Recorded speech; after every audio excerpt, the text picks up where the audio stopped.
everyone, and welcome to I'm a Fan. I'm your host, Kimbra Eberly, and I just want to start out by telling you a little story about an experience I had, and I had really no clue what was going on. I was down at the art cipher one night, and they were having a black book party. Now, I didn't know exactly what it was. It was kind of a strange experience for me because later on I found out that basically it was an autograph party for graffiti artists. And there's like a strange thing with graffiti artists is they don't want you to know who they are, but they do, and they do it through their tag names. And when you're at a party like this and you're saying, "Hey, nice to meet you," and you ask their names, it's like, "Shh, you can't know my name." So it was very strange. So today, I'm very honored to have a person in the studio who is actually one of those guys. He's a graffiti artist and has become a member of or is a member of the Fabulous Five. He can clarify that for us. But he's going to talk about graffiti and the movement and how he became a graffiti artist. Jay, and he's also my friend, Jay. How you doing, Kimbra? This is Jay Sayers. I'm so happy to have you here. Thank And, you. I was telling you I did a little research on graffiti art because it's like, I think I even said it's like you telling me about knitting and you probably couldn't tell me a thing about knitting, right? Knitting factory, maybe. Yeah, right. So I'm sure all of us are going to learn a lot tonight. So tell us a little bit about the graffiti movement and how you're involved or you evolved and were involved in that. Well, I started doing actually doing pieces probably around 1978.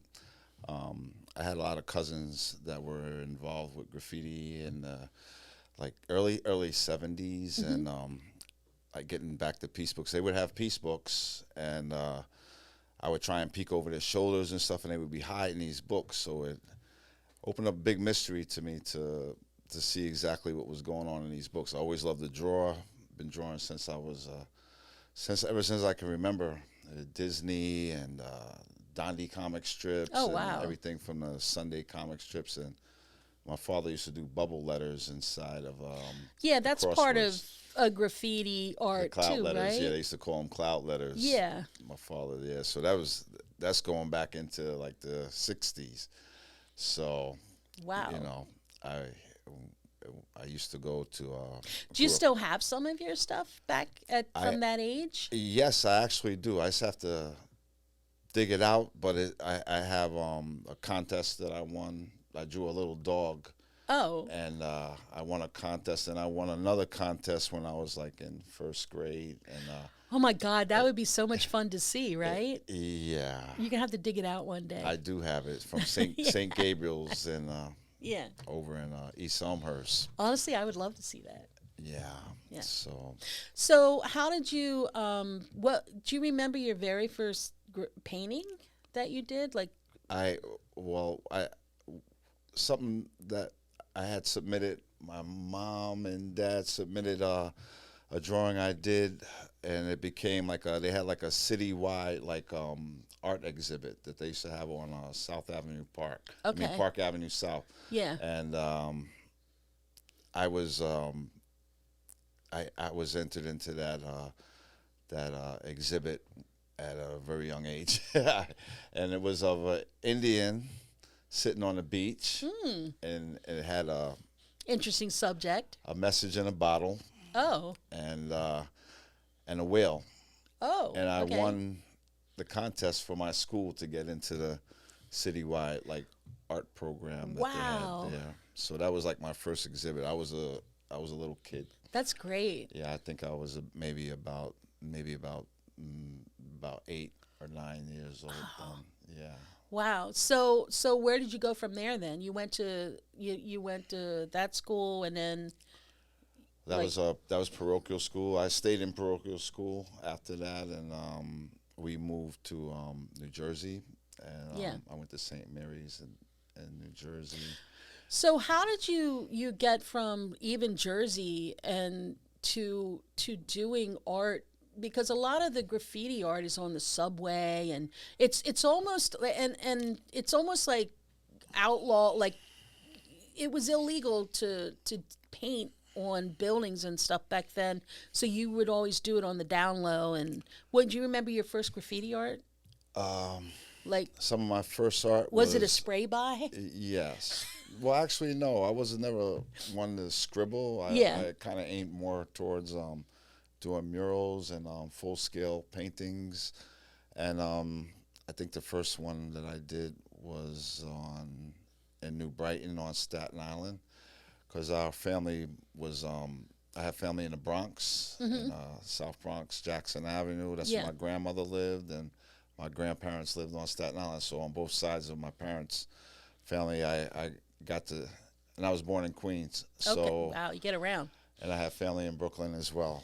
So Yeah. that's how I was able to, you know. So what did you I mean, paint on? I wasn't tagging them, but Yeah. my experiences were throughout New York City's Right, but what 5 did you paint boroughs. on first? Like a subway or a wall, or like? It was an old abandoned wall of the school up on Prospect Avenue. Do you remember what you painted on it?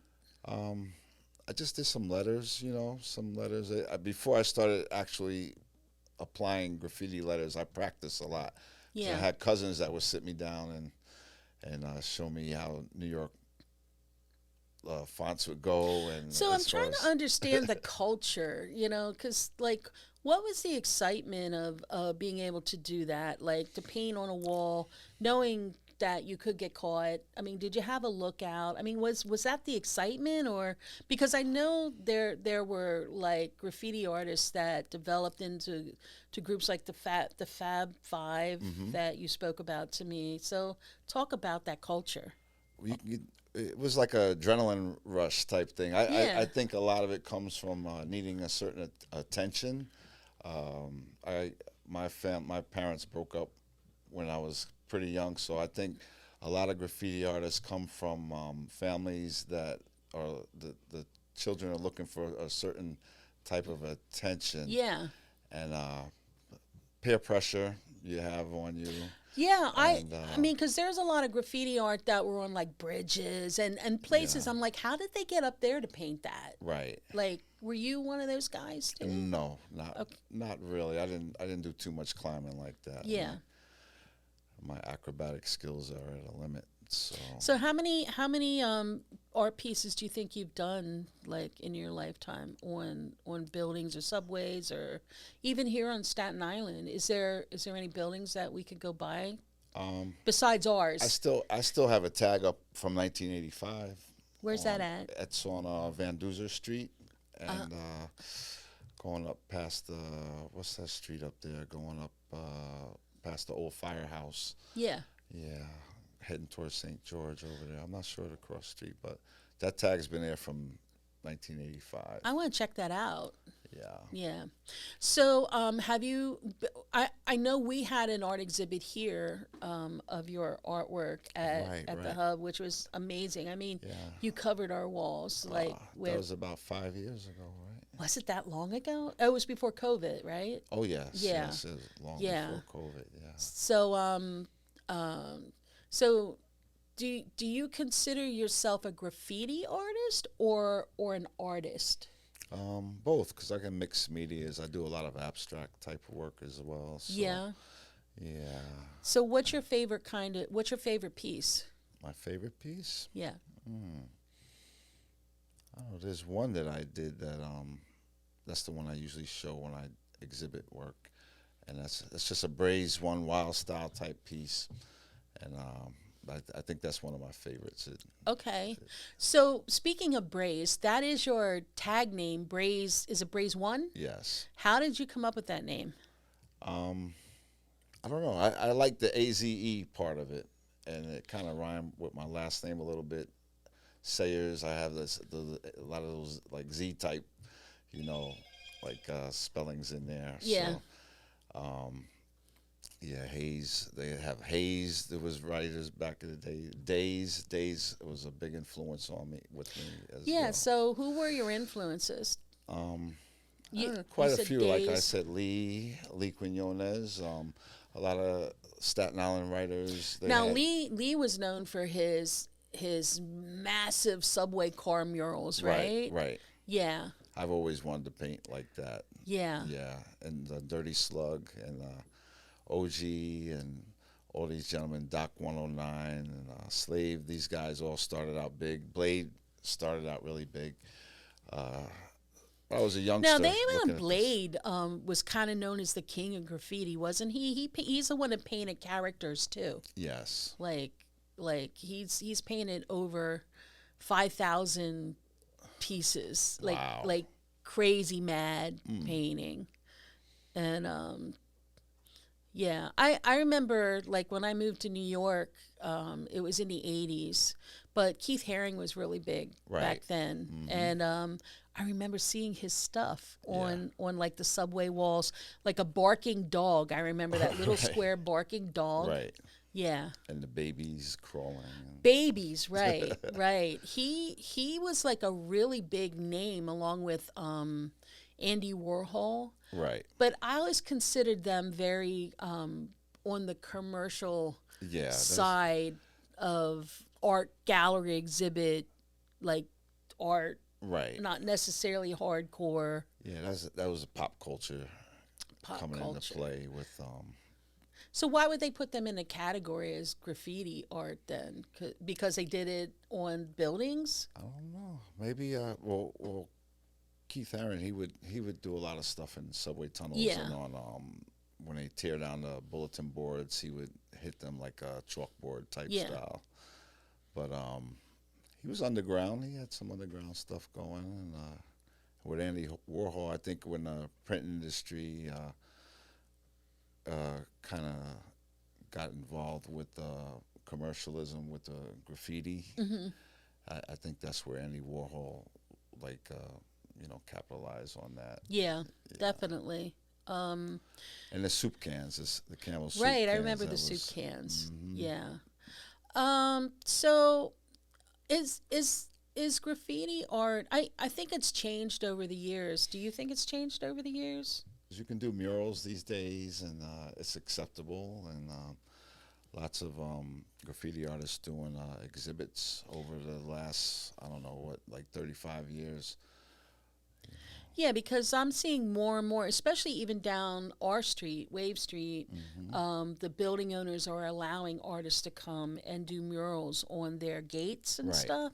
Right. And it didn't used to be that way. I'm sure when you started, like I was saying, that's why it was kind of like a hush hush kind of thing. And that black box party really freaked me out because nobody wanted anybody to know anybody's name. Black books. Or black book. Yeah, thank you. Yeah, see, that's what I'm saying. Knitting. Do they still have those parties? From time to time, yeah. There's some stuff that's going on. I've been invited out to a couple of them. I didn't get to the last couple of ones, but sometimes, usually when we all get together, we have our books with us and we exchange autographs. And Are they signatures still and as tags. incognito as they used to be? Not. It's a little looser now. Yeah. Yeah. So, who like I saw the film with Gano Grills. Paint the Bomb the bomb the system. Everyone's after something. Money, power, sex. But then there was us. We just wanted to make art. Yo, bless. To be left alone. We're the kings of New York. Everyone knows that. To do our own thing. We communicate with these, all right? But the system doesn't work like that. Something had to be done. I say we go to war with the Baylor Squad. We bombed the whole city. State buildings, federal buildings, and government buildings. Yo, hitting up tags on police cars, B. We were everywhere, and life was good Who did that? while it lasted. Let's go break some bones. Hey, yo, can we stop all the Starsky and Hutch, man? We ain't terrorists. Calm down, Bobby. Come on, man. It's going too far.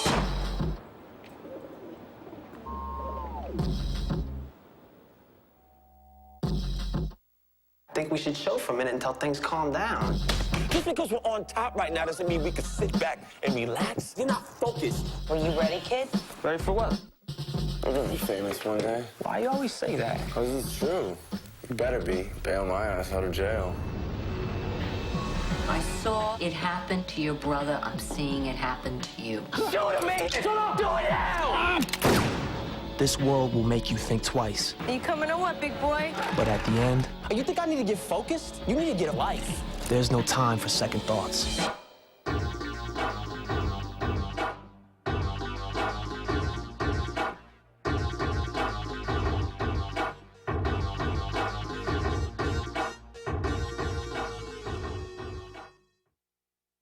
You saw the film too, right? I seen some of it, but I don't remember too much. It was about a graffiti artist living in New York City, and he was always hiding out, and when he would go and paint, and like because, and again, you know, I always thought it was kind of like an outlaw type of art scene because you were afraid to get caught because there were no permissions back then on painting Right. on things, and even I don't think you still could paint on a subway today.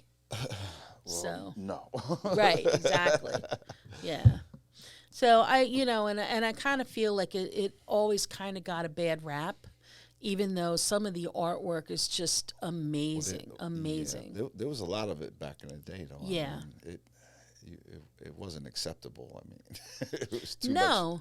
No, and it Wait, wasn't. It was a lot of vandalism going on. There was, and was there rivalry between graffiti artists? Because I noticed like sometimes you'd see a mural, and then all of a sudden someone would come along with their tags and destroy the mural. There was a lot of that stuff. So was going there a on. lot of like back and forth, like competition, or? Oh yeah. Yeah. I didn't get too involved with all that. You know, I kind of stayed in my lane with the graffiti. I didn't write with a whole bunch of guys, so it was like I didn't want to. You know, I can defend myself, but I tend to stay out of big fights and things of that nature. I mean, Yeah. I can embellish on that, but you know. Yeah. I always thought that you know, there were certain groups and maybe they're like vendors out on the street with their hot dog stands, Right. that the artists would fight for certain space too. I don't know. I'm just pulling this, you know, up in the air, like, but is that possible? What, territorial? Yeah. Wise? Yeah. I mean, yeah, there's some places where you knew you didn't belong and shouldn't be right in there. And, you know, a lot of these guys, they use those, their tags as like a way of flexing their muscles, you know, so Yeah. you don't want to start trouble. I mean, you're not out there to really start trouble, but there's guys out there that looking to start trouble. Yeah. So I want to talk about one of your new projects.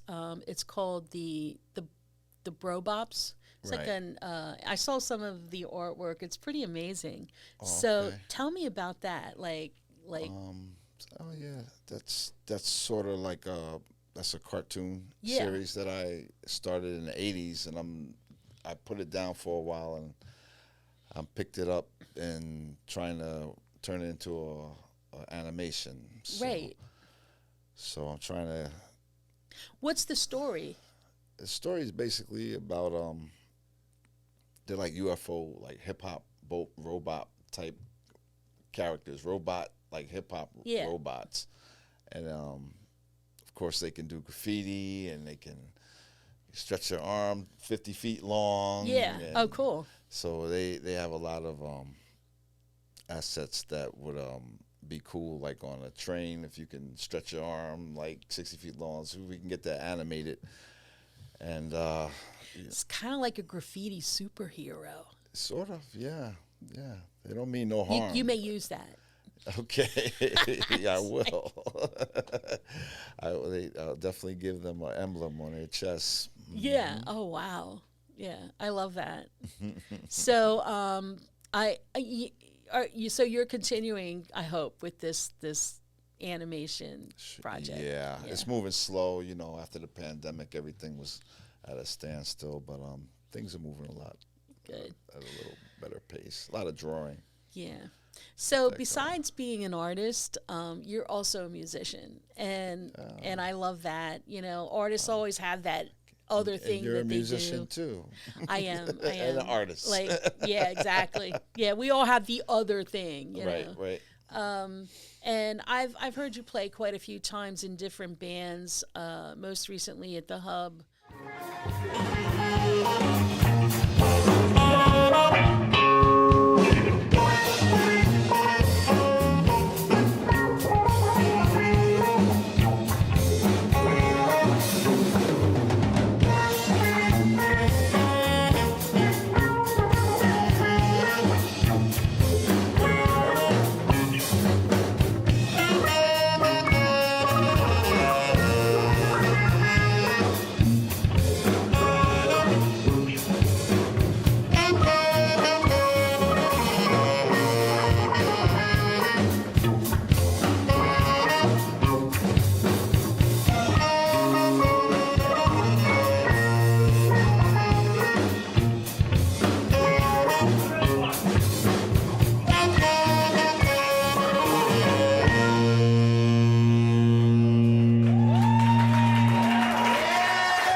Tell me about your musical journey and when did you pick up the drums?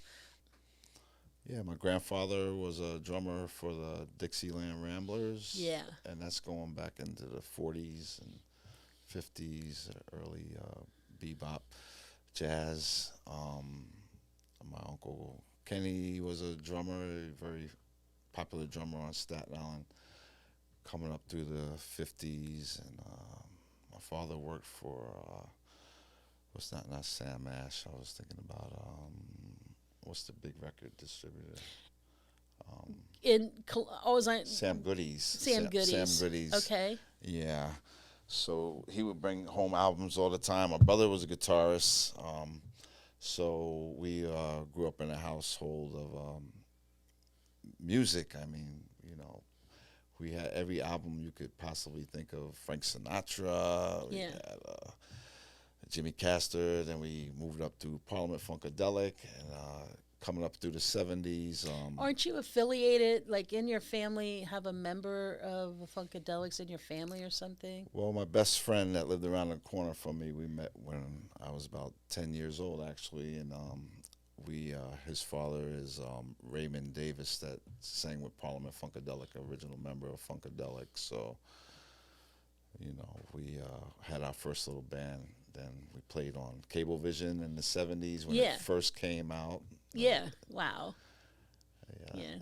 Access TV. Then we had our little band Funk Box back then. Yeah. But yeah. So did you take drum lessons? I did take drum lessons. My grandfather would sit me down, and I remember they bought me a Buddy Rich album that had a pair of drumsticks in the album, and wow, I bet that's worth a lot of money now, right? That album. if you could find that. Yeah. So yeah, I went to workshops. My mother would send my brother and I to workshops to do music, art, and woodworking and home economics type stuff, you know. Yeah. So there we had drum lessons and things of that nature. I was in a drum and bugle corps for a little bit. Oh my God. Okay. Yeah, and I've sat down with a lot of really good drummers that were helped me get. So did you have any one drummer that was like your mentor? Yeah, probably my uncle Kenny. Yeah. Kenny Freeman. Yeah, he was one of my mentors, and So how did you end up playing jazz as opposed to like rock? Or I know you can play anything, but you seem to gravitate more towards the jazz kind of bands. I would say like in the 70s, my cousin was a more of a jazz influenced drummer. His name was Craig Jackson, and he opened me up to like fusion jazz, Chick Corea, Return of Forever. Love that. Yeah. And, Stanley Clark and Al Di Meola. So growing up listening to Funkadelic and growing up with their sons and stuff. Yeah, that's I awesome. had no choice but to become funky. So You're so lucky, though. I mean, not many people get that opportunity. You know, that's really something. It really is. Graham And Central Station, Mandrill, War, there was Earth, a Wind and Fire, Tower of Power. in there? Power. Yeah. All great bands. Oh yeah, Yeah. through the 70s we had a lot of. So you're still playing with the band that you mentioned? I mean, you're still well, Yes. you are still playing. I Yes. know. Do you have any gigs coming up? Yes, we have a show on the 25th. I'll be playing with the New Yeah. York St. Phillips St. Phillips Louis project, and that should be pretty good. We're gonna be playing at Tompkinsville Park. Tompkinsville Park. Yeah. I'm just really glad, you know, that you know you continue to play and do your artwork, and I mean, because as we get older, sometimes it's harder. But I really respect that, and I do love your graffiti art. I think Thank you so some much. amazing stuff that you've done I love over your the art, years. too. It's getting there. I mean, it's like I look at I'm an art enthusiast, you know. I'm not like, but you know, and then you being a drummer, like I love that too. I love to be around musicians, and you know, I really appreciate what we do, and I'm a fan. I'm a huge fan of yours. And, Oh, thank you. I'm a huge fan of yours too. Yeah, I just want you to continue and keep doing you, because Thank you're you. doing great. We should spread awareness for graffiti art, that it has value, and you know, through the artwork that you've done, you know, I see that, because your art is tremendous, and I know you put a lot of work into it. And if you want to give some shout outs to people, because it is I'm a Fan, and we like to pay it forward, you could pay it forward right now.